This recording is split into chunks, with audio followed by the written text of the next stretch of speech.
There's a big difference between people who try riding and people who stay with it. You ever meet that guy? Yeah, bro, I used to ride. It was a 1000. Fucking Chuck Norris. 1000 what? No brand, no model, just 1000. And then, yeah, I had to sell it. It was too much. I would have killed myself. And it's not even just a motorcycle thing. This kind of logic shows up everywhere. Usually when someone talks like that, you can tell they don't know what they're talking about. Same thing happens with bicycles too. I tell people I ride a carbon fiber bike, and the first thing they say is, "Oh yeah? Can you lift it with one finger?" Well, it depends. How strong is your finger? And right there you already know the level we're at. There's this weird split with motorcycles. Some people try it. Oh shit, oh shit, oh shit, oh shit. And they're like, yeah, it's cool. But in the back of their mind, they already doing the math. Risk versus reward. And for them, it just doesn't add up. So they walk away. And then there is another group. They get on a bike and yeah, once you're on it, it's kind of love at first sight. Oh shit! And somewhere in the back of your mind, you just know there's no going back for you. But that's the moment most people don't realize the game changed. Because once you know you're not walking away from this, now you have to figure out how to stay. Because if you get hurt or get killed, your riding days are over. And the crazy part is, it's not what most people think. It's not skill alone, and it's not confidence. And it's definitely not how hard you can twist the throttle. Most riders are just one step behind what's happening. They wait for things to happen and then they deal with it. Car slows down, now you brake. Light changes, now you decide. Something moves, now you react. And yeah, that's riding, but it's the hard way of doing it. Because you're always a step behind. Everything feels fast, unpredictable, and dangerous. But the riders who stay, the ones that keep riding for years, they're not doing it like that. They're not riding the road, they're reading it. What they're doing is, they're seeing things before they happen. They're setting themselves up early. They're not reacting at the last second, they're already in a position. Assume the position. They're not surprised by the road. And once you start riding like that, everything slows down. You know what? Let's talk about Smith. Don't get all bent out of shape. No, not that guy. Joseph Smith was called a prophet. Not him either. Goodbye, Mr. Anderson. I'm talking about the Smith system. And the way people remember it is, all good kids love milk. Yeah, I know what you're gonna say, it sounds stupid. But once you understand what he's trying to say, it changes how you ride, and even how you drive. Alright, so let's break it down. Aim high in steering. It's more than just looking further ahead. It's not just about distance, it's about patterns. You're not just watching what's happening, you're watching what's about to happen. That car coming up on your right or your left, if there's traffic in front of him, he's probably coming into your lane. That driver that's changing one lane for no reason, he's probably not done yet. You see someone moving their head in their car, they're either distracted or they're about to do something.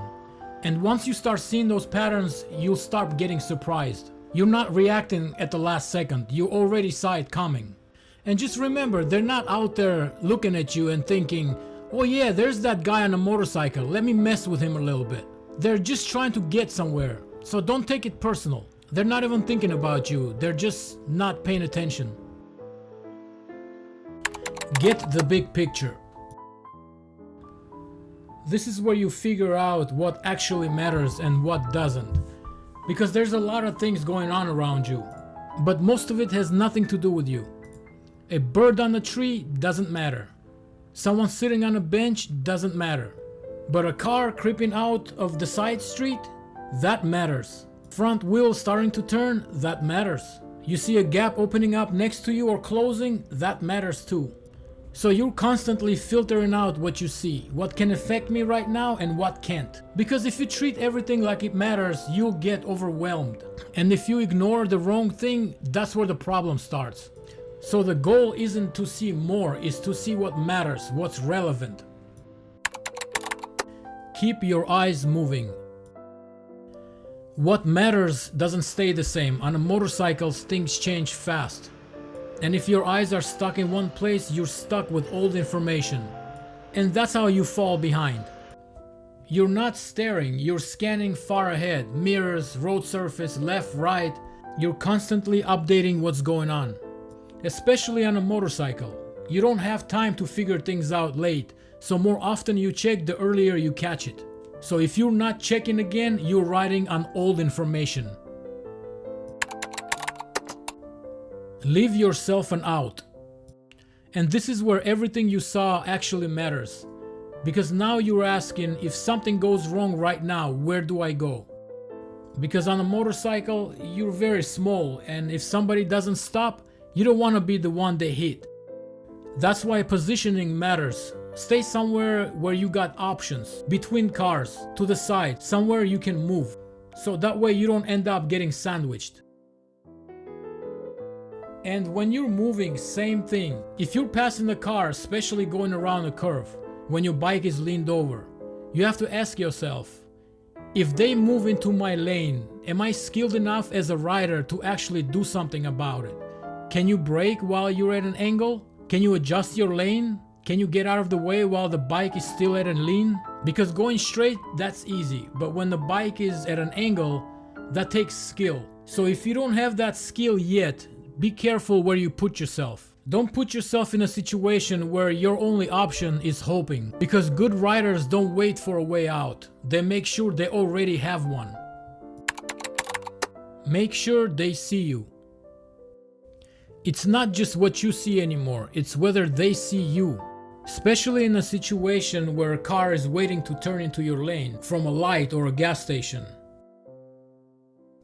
Because for them, you're just a small object in the distance. So instead of riding straight at them, give them something to notice. Maybe even move side to side in your lane, from left to right. Just enough to create motion, because motion is what people pick up. And you should definitely not flash your lights at them, because some people will think that you want them to go first.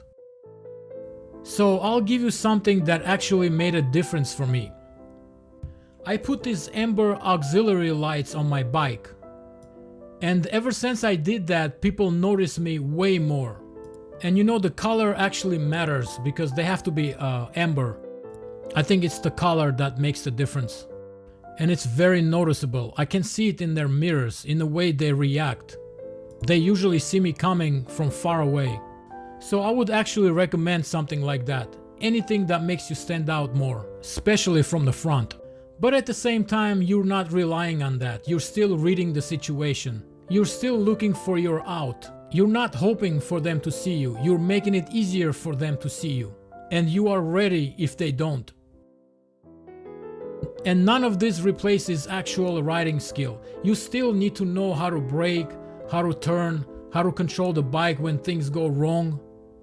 And the best way to achieve that is seat time. Because awareness buys you time, but skill is what you do with it. And most of the time, it's not the crazy stuff that gets people. It's the normal ride. You know, the one where nothing is supposed to happen. That's when people stop paying attention. Because everybody thinks they're good right until they're not. So yeah, all good kids love milk. Sounds stupid. But once you actually ride like this, you realize something. You're not just reacting anymore. You're early. You see things before they happen. You're already in position. You got options.